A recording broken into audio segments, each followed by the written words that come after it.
There are 2 rules of being a wiki. Don't fuck with the seabirds and don't spill your beans. This is Spoilers. Gonna get your ass smacked. Keeping secrets, are you? No, sir. Why just spill your beans?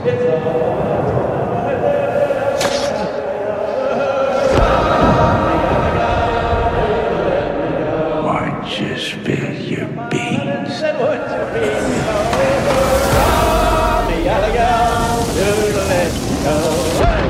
just spill your beans?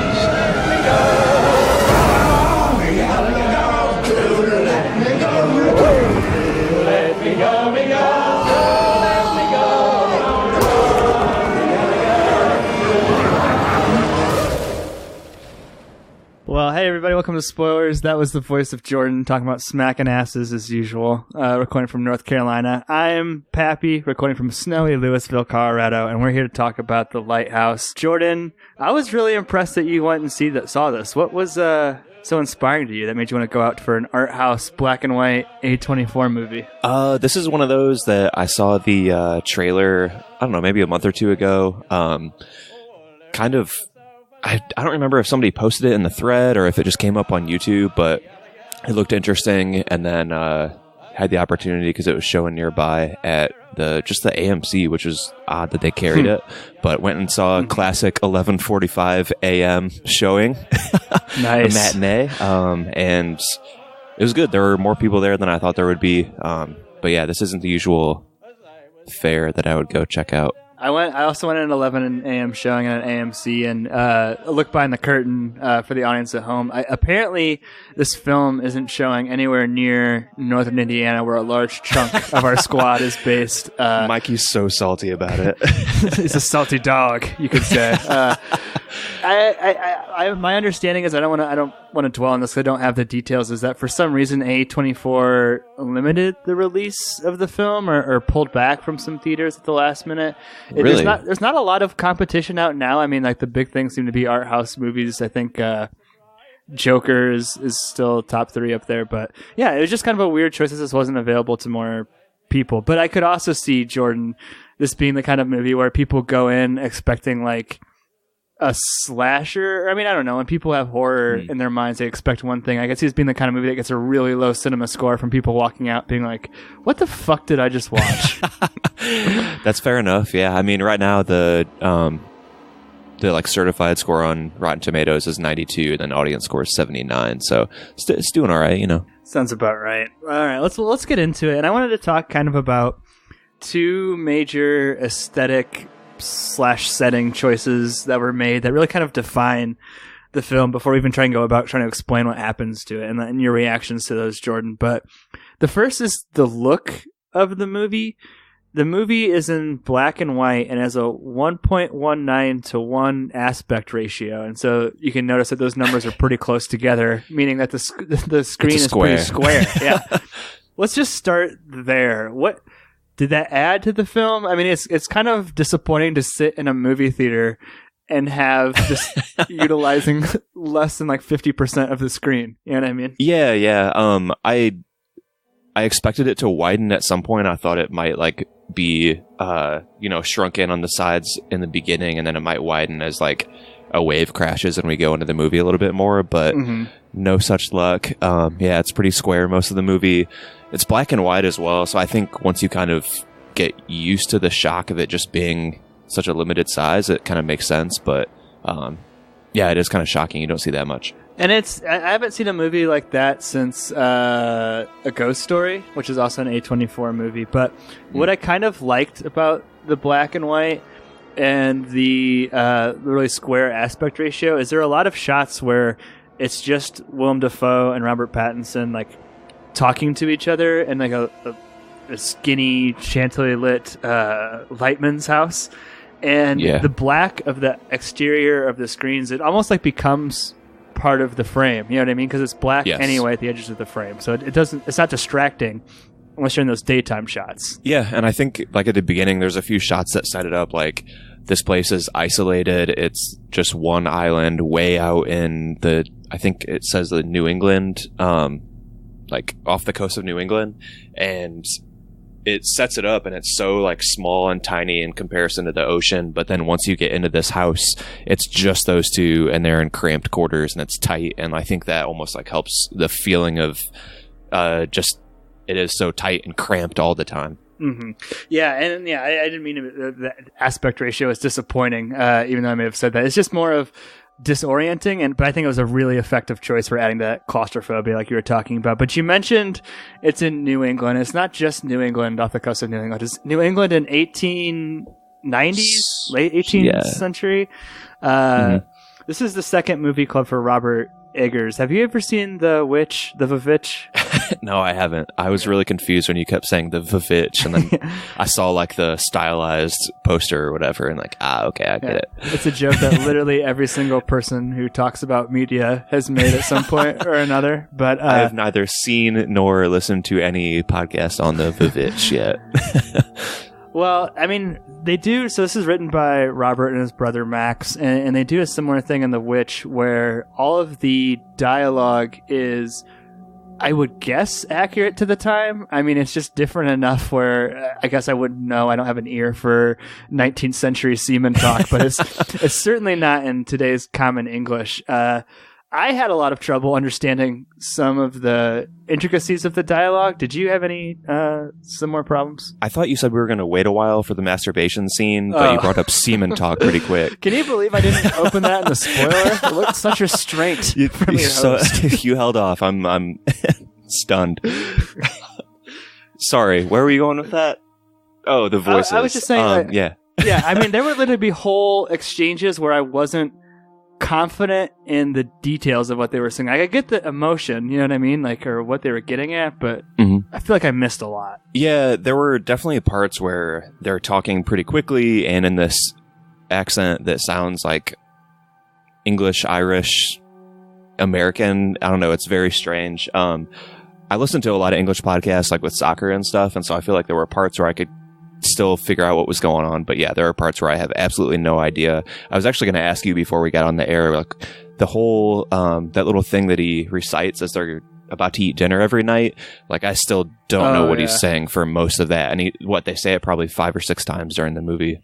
Yeah, and it seems to be really important. And yeah, I just had no idea. Like, I think the best example of this, not to jump too far into the plot, but when Willem Dafoe is giving this speech about Robert Pattinson says he doesn't like Willem Dafoe's cooking, and Willem Dafoe freaks the fuck out about that, and he basically like summons all of the like Greek gods of the sea to curse Robert Pattinson. And it's one of the best monologues I've seen this year by far in film, but I don't know the details of what he's saying other than he's pissed and he's talking shit. You know what I mean? Oh, yeah, not at all. And there's so much context, too, that we don't know. Like you said, there's like sea gods and Davy Jones, and it's like that, but it's not anything close to like the Davy Jones that we're used to with Pirates of the Caribbean and all that. Right. But I don't know. It is pretty incredible because, I mean, Willem Dafoe, he's American, right? Mm-hmm.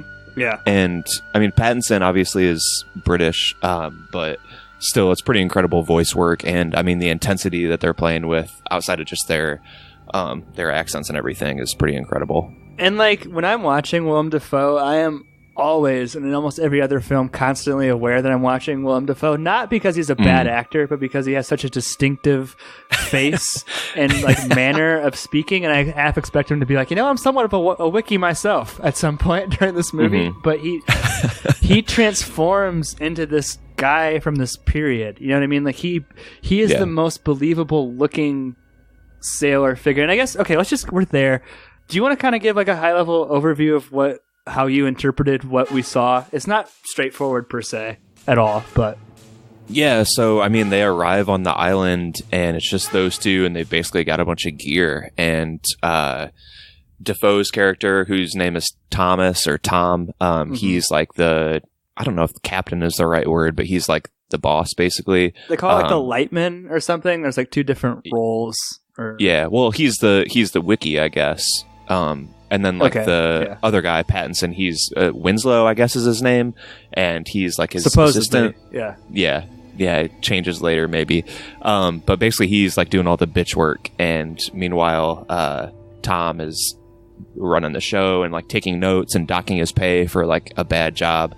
So just like there's this tension all the way through. Like he has to say "aye, sir" every time he gives him instructions, and I guess that's the setup. It wasn't a very bird's eye view. Sorry, got into the weeds a little bit there. No, that was perfect because like I feel like there's a lot of different themes going on in this, and you know, people are going to pick up on what resonates closest to them, but it felt like, you know, there's almost this very capitalistic theme of going on of like the dynamic between a worker and their boss, and you know, the only way that these guys find any refuge at all is getting piss blackout drunk every single night because their job and life is so terrible. And I liked that. I liked how Robert Pattinson, Winslow's character, kind of comes around to drinking too, and that kind of accelerates the descent into madness. But so, do you think?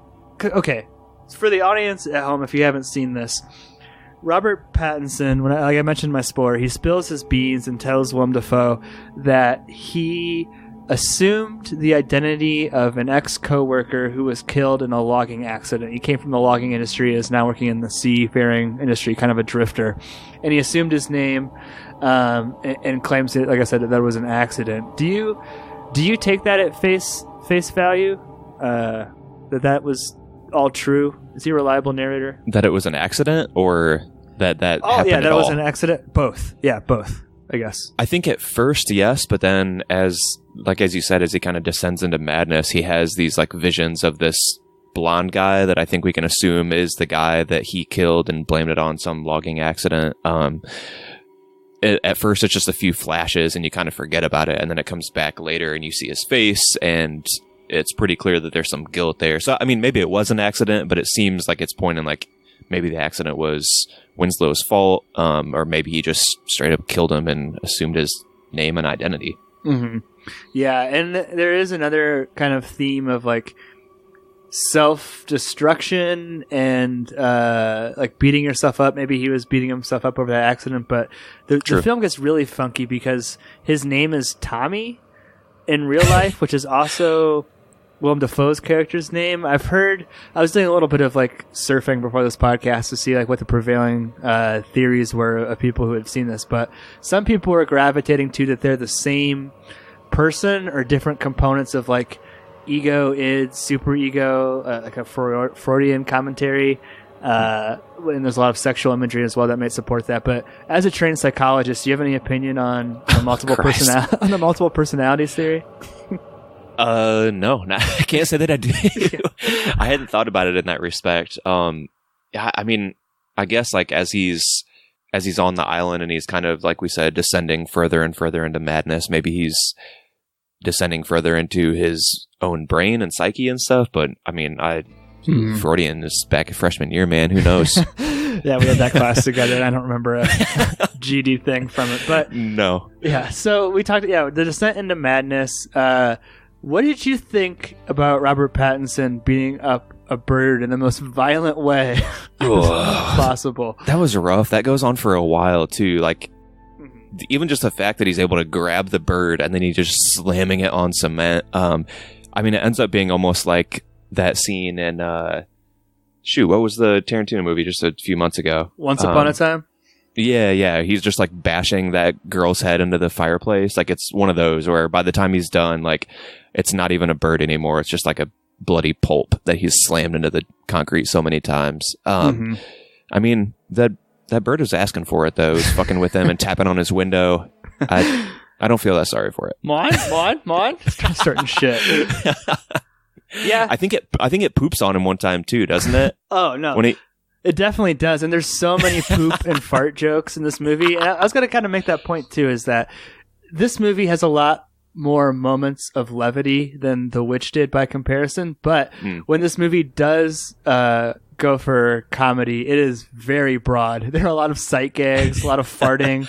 There's one scene where Robert Pattinson throws poop into the wind and it sprays on his face. He's so mad. Did you laugh at all? I found myself laughing a couple times throughout the film. Yeah, there were a few times I did, but I felt like I was the only one. And like I only had one seat on either side of me, like buffer zone between the next people. And so like one of the times I started laughing and felt somebody like glance over, and I was like, oh, sorry. It was during that part where he gets shit on his face though. Dude, I'm jealous of that. I had my theater was mostly empty, but then this woman came in like about 10 minutes into the film, and she was carrying this giant tray of snacks, and she sat like 3 feet away from me and was on her phone the whole damn movie. I was like, why would she do that? I told my fiance about this, and she said, oh, she probably dropped off her kid at like Abominable or something and like went into watching an adult movie. I was like, oh, that makes sense. But yeah, not the kind of movie you want someone texting in during it. Yeah. So I don't want to skip over this aspect too, as we kind of like are getting towards the middle end of the plot. But like we talked about the birds, they apparently inhabit the souls of lost seafaring men. Yeah, like lost sailors who've right? died at sea. Yeah, and that's why Thomas wants him to like leave the goal alone. Like it's bad luck to kill a seabird, and he gets super pissed. That's the first time that there's like, I don't know, like active violence between the two, as he slaps the shit out of him like over dinner. He's like, your old tale is like, fuck that, and he slaps him so hard. And I think there's 2 parts of this movie I'm always going to think about when I think The Lighthouse, and one is that Willem Dafoe monologue that I mentioned as it slowly pans into his face, and the other one is this weird, I don't remember if it's here, Robert Pattinson is starting to lose his mind. I thought it was after he fucked with the goal, but there's like, I don't know how to explain it. It's definitely recreating some kind of Greek painting. Willem Dafoe is naked, and his eyes are shining a light like an X-Men into Robert Pattinson's eyes. You know what I'm talking about? And like freeze frames for a second. Yeah. There's a couple weird moments like that too. There's the one time when, and sorry, I don't want to veer off from the scene you were bringing up, but there's another one where he's like fixing the shingles, and he pulls off one of the wood shingles, and there's like a hole that he can see through their bedroom, and it looks like Willem Dafoe's like fucking the bed, but like he's like asleep or something too, and I don't know, it's just it gets pretty trippy in places, and you're not sure like, is this all in his head or is this real? There's another one where he's like fucking the mermaid as well, that looks kind of picturesque, like it might be a recreation of a painting as well. Yeah, and like whether or not, anything is specifically being said, I think that the fact that, the movie's talking about isolationism, and masturbation becomes a part of that. And it's just really interesting. It's funny at times. It's kind of freaky at times. Like there's one wank that Robert Pattinson has towards the end of the movie. It's like violent, and he starts like crying afterwards. It's like really uncomfortable to watch. It's so weird.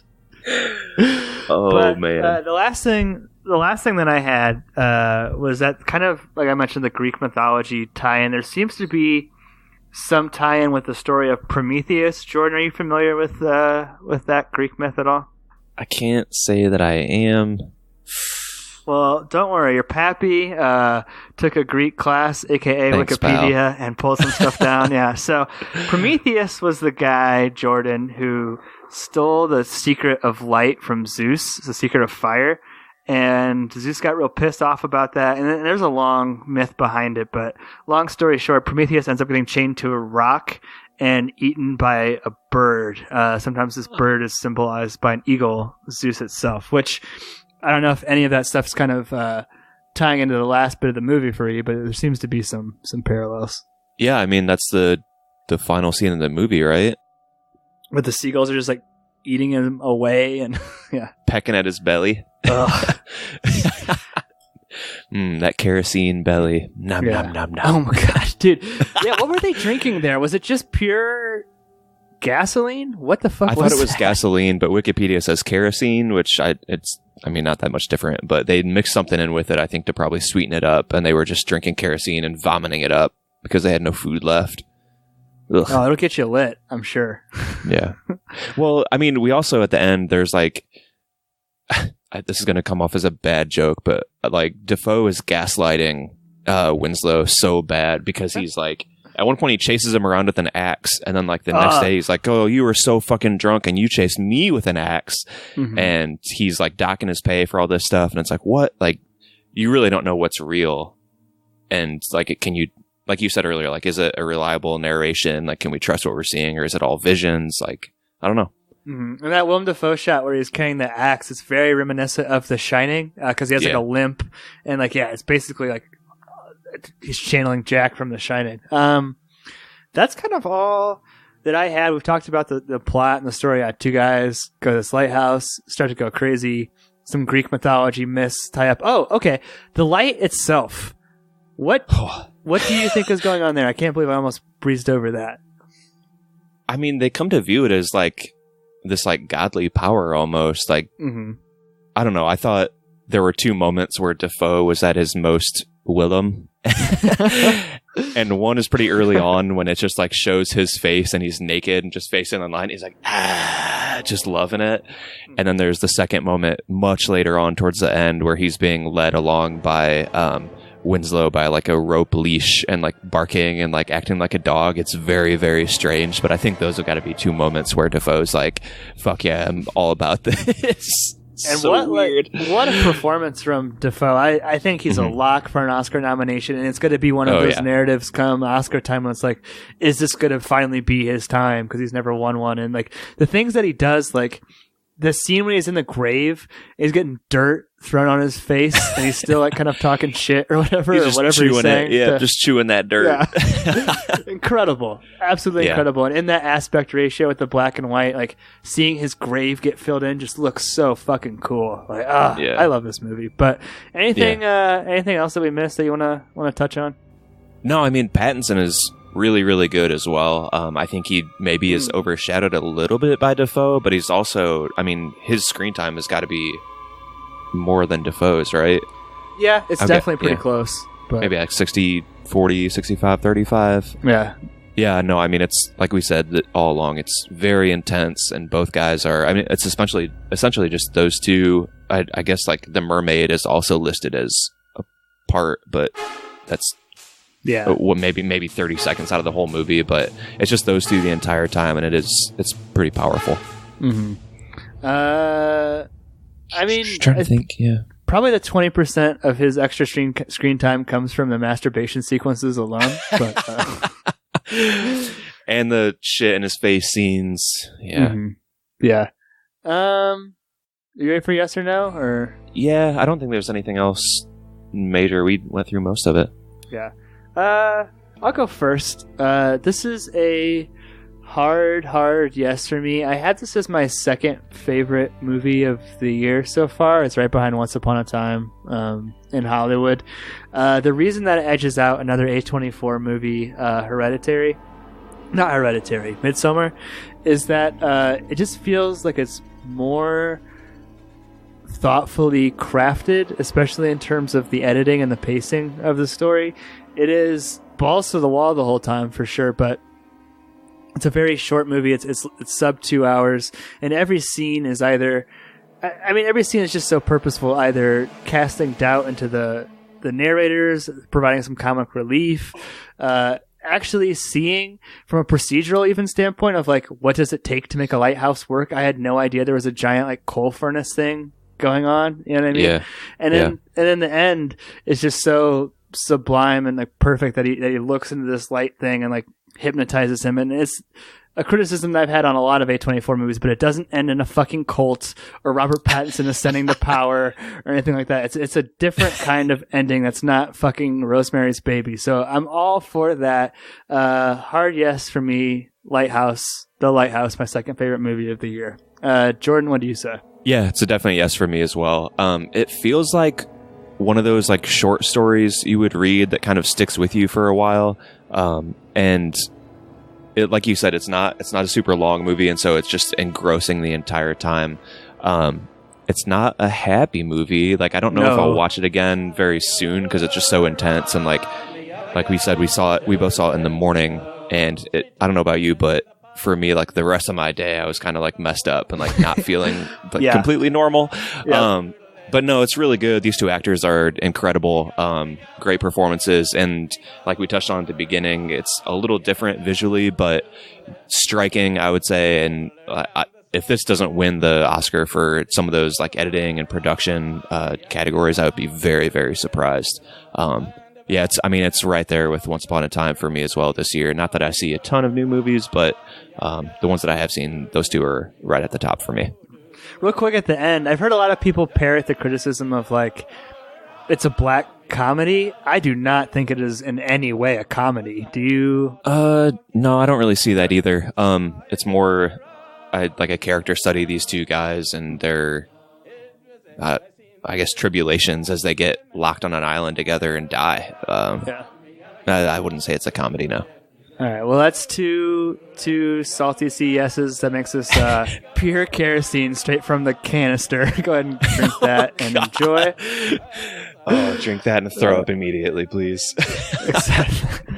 Well, thank you for listening. Definitely go check out The Lighthouse if you haven't seen it already, or whenever it comes to a theater near you.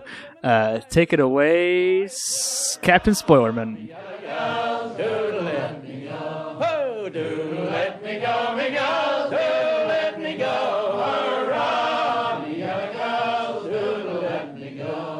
Spoiler Man here.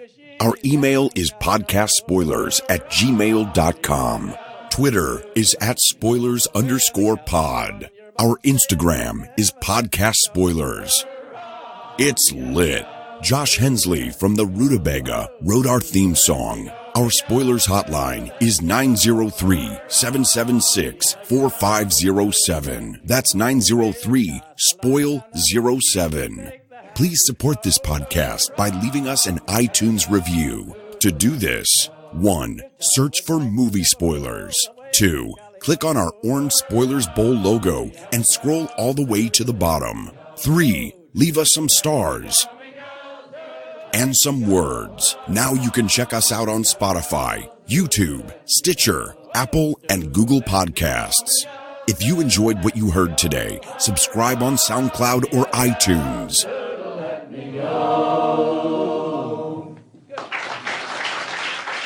I forgot to ask, do you think Thomas has killed his previous assistant, or... Oh, are you recording? I mean, I am, but this is more just curiosity for me. I think I don't know. Because he says that he went crazy.